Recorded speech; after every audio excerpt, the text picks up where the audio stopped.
Er der en klikker her? Yes. Ja, jamen tusind tak til Simone og Accenture for at lave den her overbliksgivende rapport. Der er jo super mange ting at dykke ned i. Jeg glæder mig personligt til at kigge på den bagefter og se, om der er nogle værktøjer, der er interessant at kigge endnu mere på. Mit navn er Morten, og jeg arbejder i Videnscenter om handicap. Vi har det her initiativ, der hedder Inclusive Tech Lab. Vi har også det her projekt, der hedder Disability Tech Danmark. Vi kommer til at fortælle lidt om lidt baggrund om Inclusive Tech Lab, og vi kommer også til at fortælle lidt om de kommende events, som vi har i den næste tid her, og hvad vi planlægger i løbet af året. Så det glæder vi os til at fortælle om, og jeg vil bare starte med at give ordet videre til dig, Nikolaj. Jo, tak. Man kan høre mig fint. Jamen, hej med jer.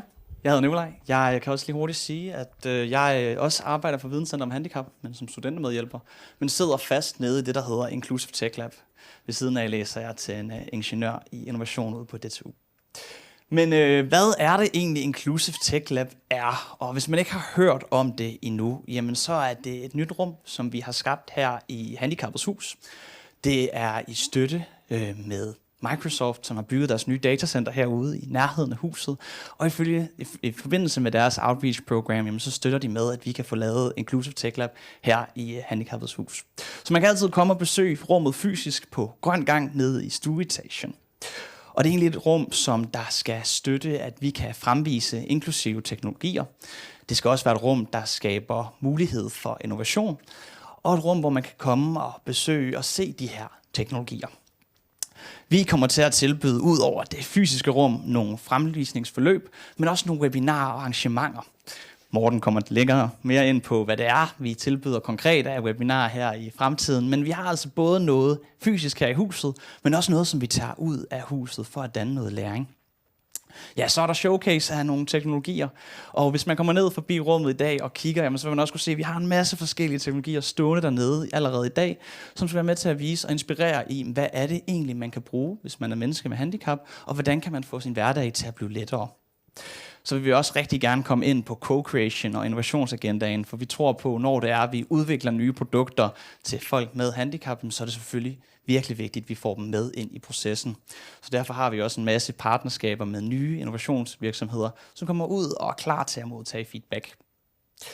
Rummet har et par målgrupper med sig. Der er blandt andet den hovedmålgruppen mennesker med handicap.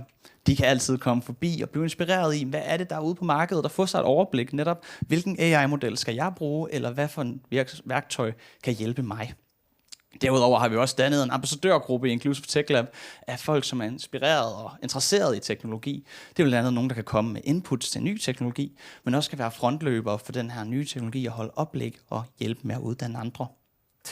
Vi har selvfølgelig også medarbejdere i handicaporganisationerne som målgruppe, som kan komme ned forbi og også lære mere om den nye teknologi og høre om den, men samtidig også stille spørgsmål til, jamen, har I prøvet at kigge på det her, eller komme med emner, som der kunne være relevante at kigge på i forbindelse med inkluderende teknologi. Så har vi også med velfærdsmedarbejdere som en målgruppe, som selvfølgelig Høje Taastrup Kommune, der har været forbi og kigge, hvad er det egentlig, der findes af teknologier på markedet. En lille målgruppe, vi ikke har taget med her, som er blomstrende, det er også virksomheder, som der viser stor interesse for rummet.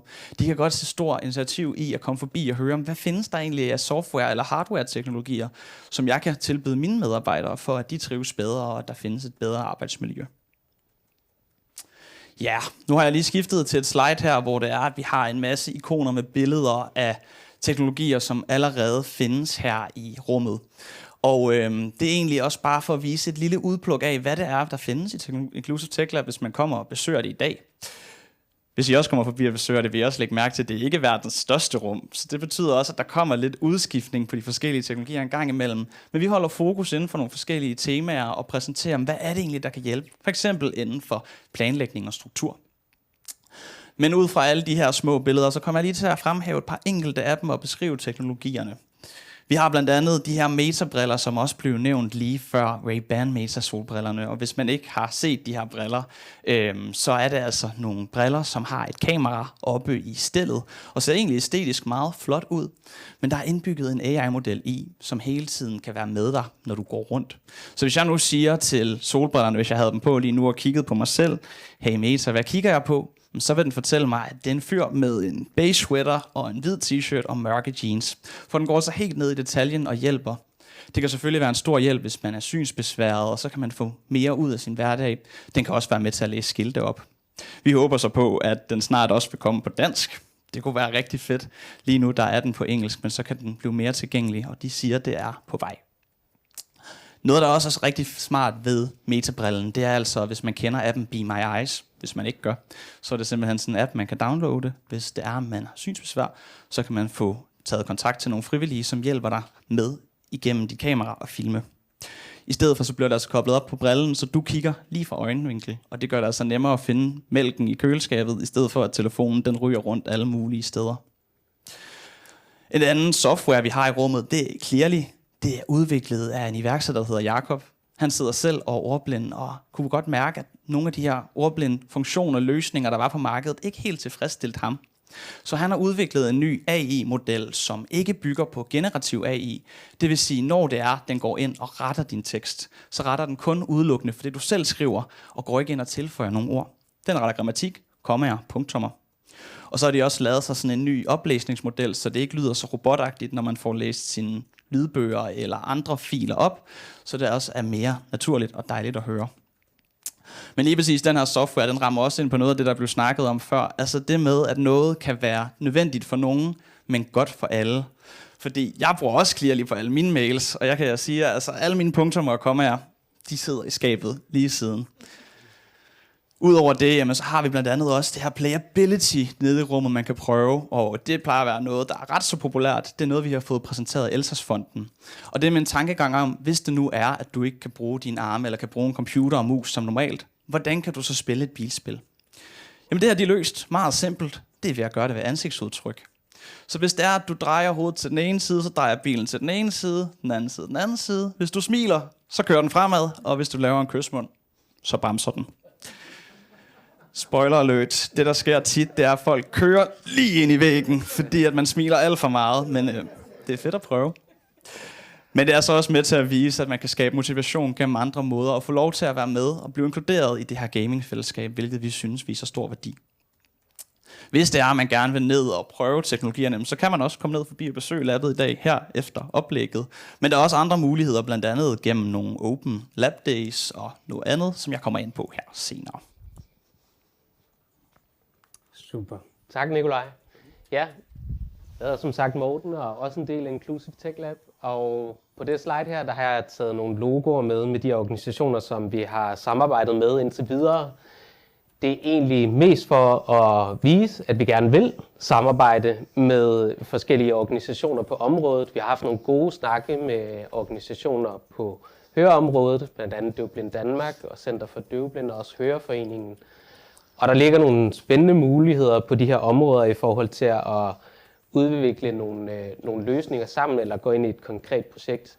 Så hvis I sidder og er interesseret i, hvad der kunne være mulige samarbejder, så er vi meget åbne for at tage en snak om, hvad der kan lade sig gøre og spare om mulighederne.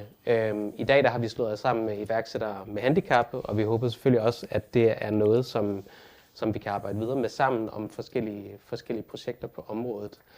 Så nu vil jeg fortælle lidt om de events, vi har i den kommende tid. Vi har her den 27. januar, der har et billede af en workshop, som vi afholder sammen med Microsoft. Det er en hybrid workshop, så det foregår både fysisk i Lyngby, men også online. Der tager vi hul på nogle af de her ting, hvor vi udvikler noget sammen med målgruppen. Vi tager nemlig hul på, at man kan få lov til at bygge sine egne små programmer uden at kode. Det kan være, at man har en idé til noget, som vil hjælpe en i hverdagen, så kan vi tage hul på og prøve at bygge det sammen den dag.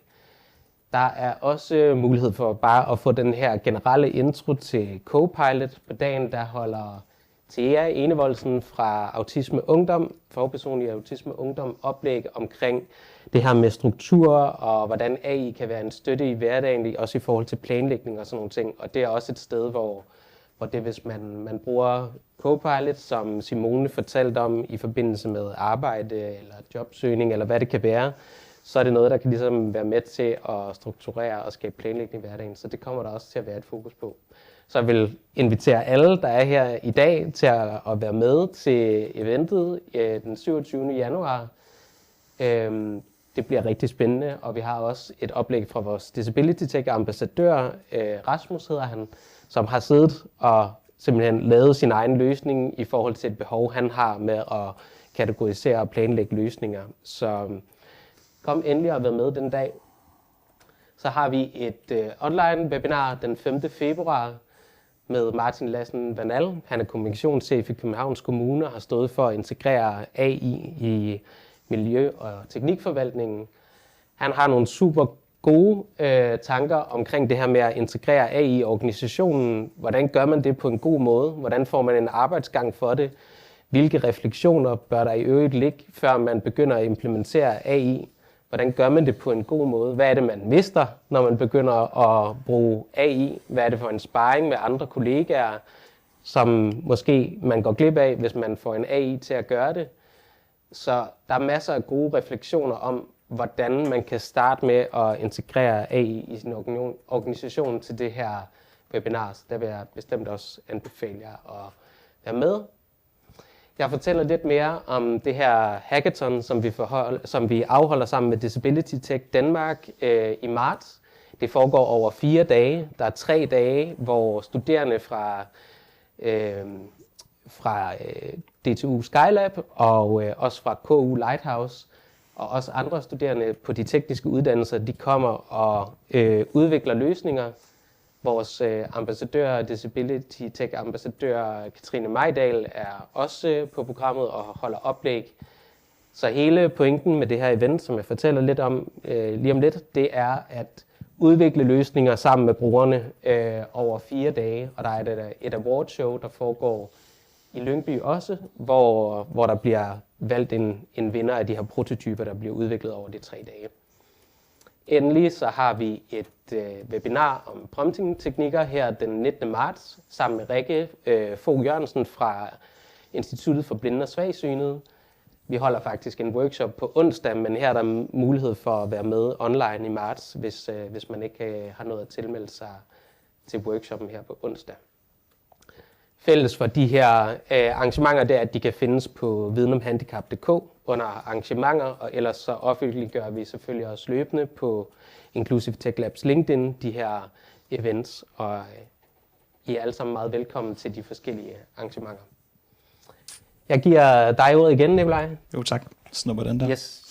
Ja, hvis det nu var, man sad og tænkte, hvordan er det lige, man kommer forbi Inclusive Tech Lab og besøger og prøver det her racerspil eller andet, jamen så har vi lavet et nyt koncept, der hedder Open Lab Days. Det er sådan, for daglig basis kan man altid booke 30 minutter nede i Inclusive Tech Lab. Der er nogle dage om ugen, der er frie, man kan booke dem ind på hjemmesiden. Men tænker man nu, det bliver lige lidt for formelt og officielt, jamen så har vi det her Open Lab Days som koncept. Og det er altså, hvor man kan komme forbi helt uforpligtende til sådan en åben dag, hvor det bare er drop-in.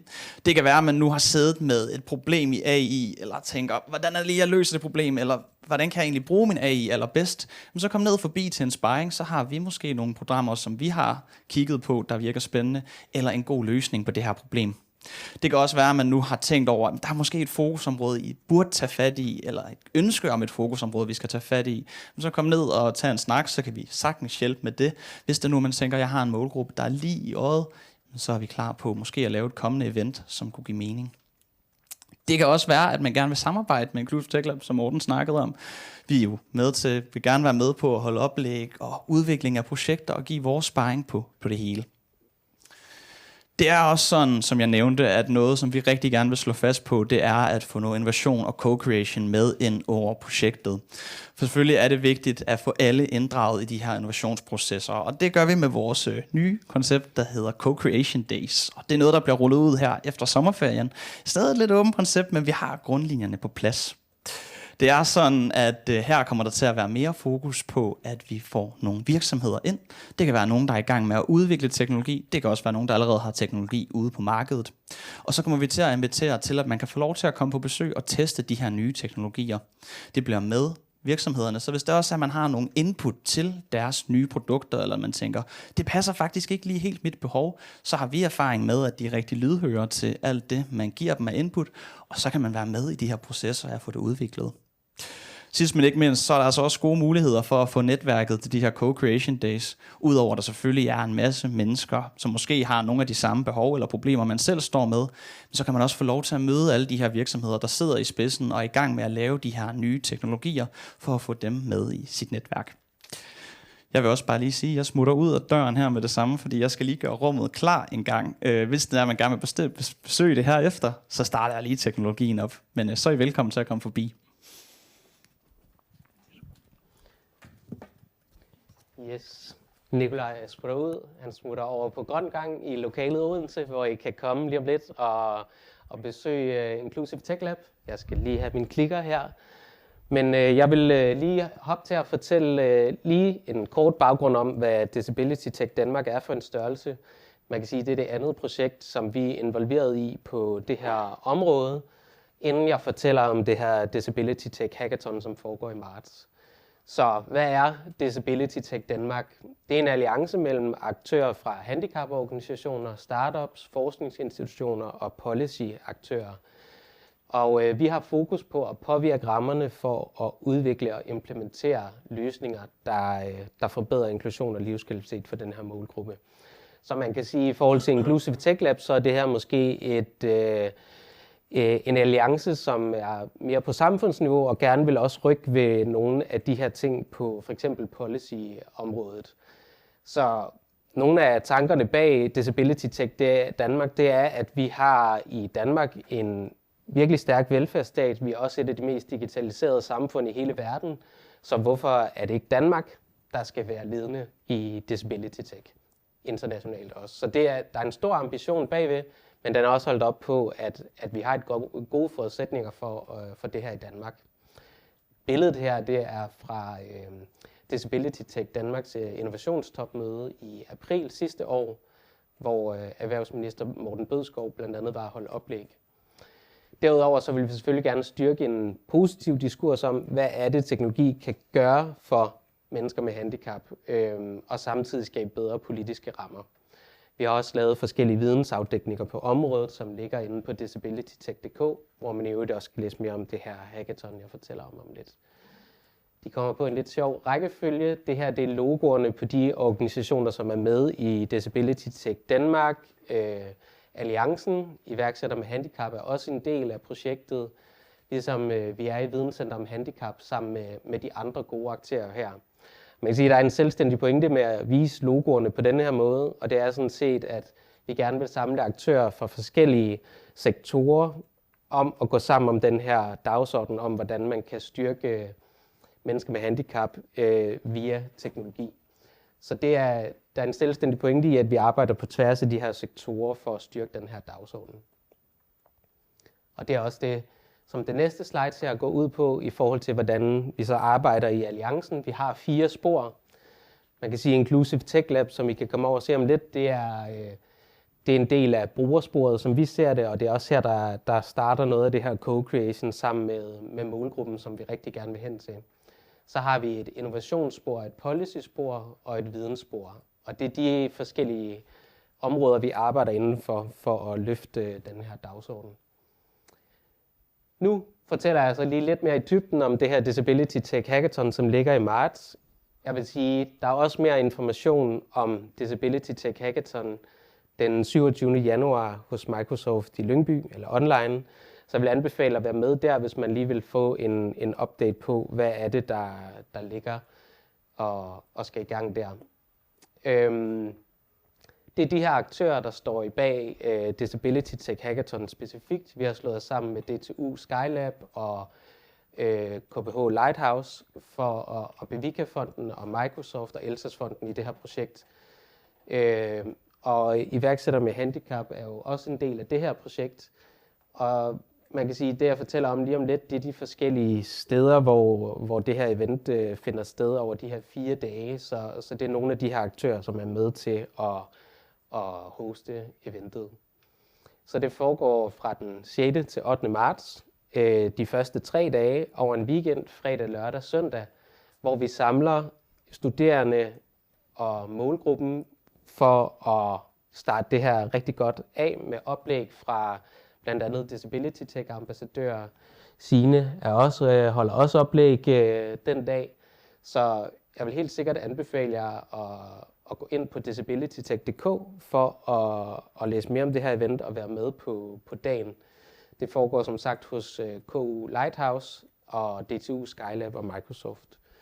Så man kan sige, at den måde, det fungerer på, det er, at der er 15 tværfaglige teams.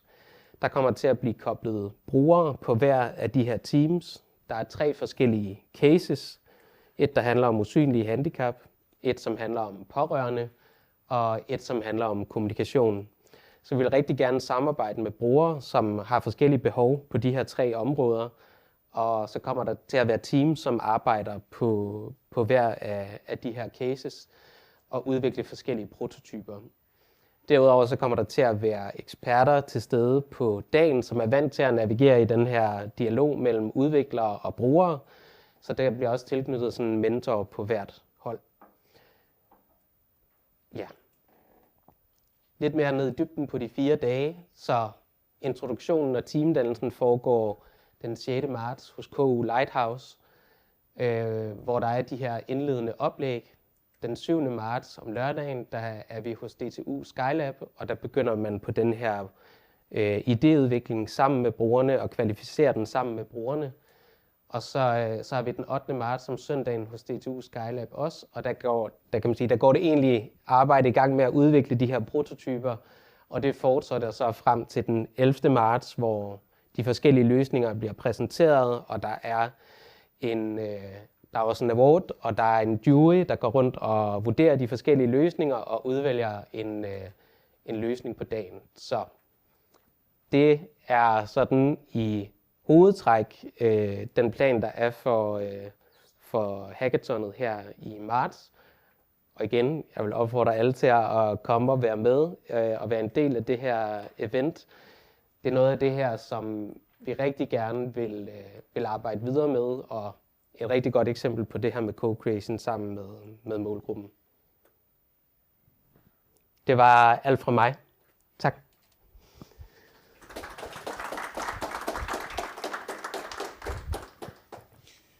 Ja, der er nogle spørgsmål allerede, kan jeg se her. Ja, og der er jo både en her, og så... Ja. Det var bare for at understrege det. Kan du bare sige det, Morten? Jo. Min gode chef, Dorte Nørgaard, har en meget skarp pointe om, at alle de arrangementer, jeg har nævnt her, de er selvfølgelig gratis, så det er gratis at være med. Der er ikke betaling, så man tilmelder sig bare og er med. Det er vigtigt at sige.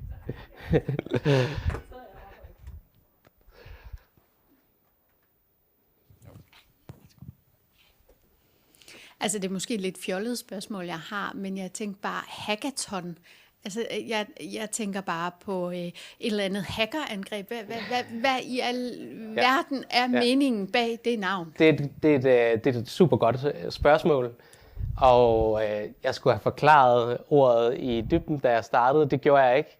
Et hackathon, det er sådan et event, hvor man samler netop udviklere, og man stiller forskellige cases op, problemstillinger, som man forestiller sig, der kan være en teknisk løsning på. Og grunden til, at det hedder hackathon, det er, at man hacker en løsning. Det er derfra, ordet kommer. Det er sådan en term, man bruger i udviklermiljøet, hvor man sidder og udvikler noget og laver en hurtig prototype på noget. Så jeg håber ikke, der kommer til at være nogen hackerangreb den dag, men gode hackeranløsninger. Ja. Er der andre, der har nogle spørgsmål eller kommentarer? Nej. Jamen, så vil jeg sige tusind tak til dig, Morten.